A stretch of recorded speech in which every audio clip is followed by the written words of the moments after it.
Ron Cleveland. I'm ready to learn the art of the guitar, and here it is at the Kalamazoo Valley Museum, right? Yes, indeed, yes. So Kalamazoo has a long history of instrument building.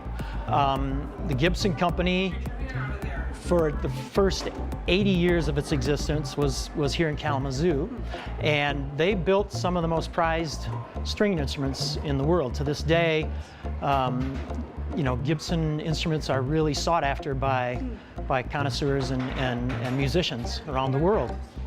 Take me on a little tour, a little musical tour here. Yeah. So these three instruments were built by the Gibson Guitar Company.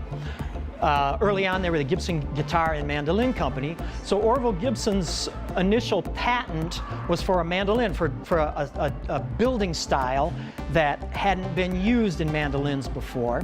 So the traditional mandolin had numerous staves, so it made that bowl back shape, what Americans call the tater bug.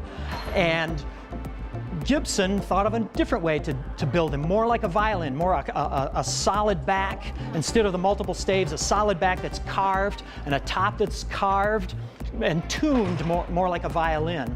And this was an affordable model, the Kalamazoo. This was a consumer model that it's the Kalamazoo mandolin. The Kalamazoo mandolin. It was a brand name. Yep. And then Gibson made a lot of different guitars, and they were very sought after.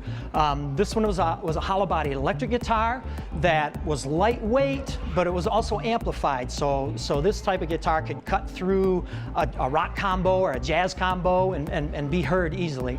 The banjo, which became popular in the 30s, it kind of took over. The mandolin was the instrument of choice. I mean, the mandolin was hugely popular from the 1880s to the 1920s, but that big booming sound of the banjo, it has a drum head that gives it a more clangy, louder sound. That kind of took over from the mandolin. It was used more in jazz bands because it could cut through the band, you know, without, you know, there wasn't amplification at that time. So that became the popular instrument back in the 30s. What's this? This is a lap steel, a Hawaiian lap steel. So there was a Hawaiian music craze in the early 20th century, and this was Gibson's line of lap steel guitars that was popular among people who like to play Hawaiian music. What's it like for you as a mandolin player to experience? Yeah, it's great. I mean, it's to be able to work here and get involved in this history, see this history.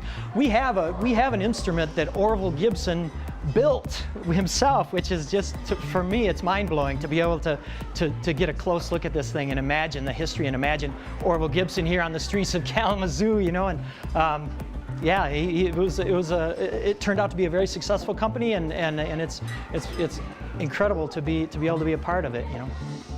Support for Kalamazoo Lively Arts is provided by the Irving S. Gilmore Foundation, helping to build and enrich the cultural life of Greater Kalamazoo.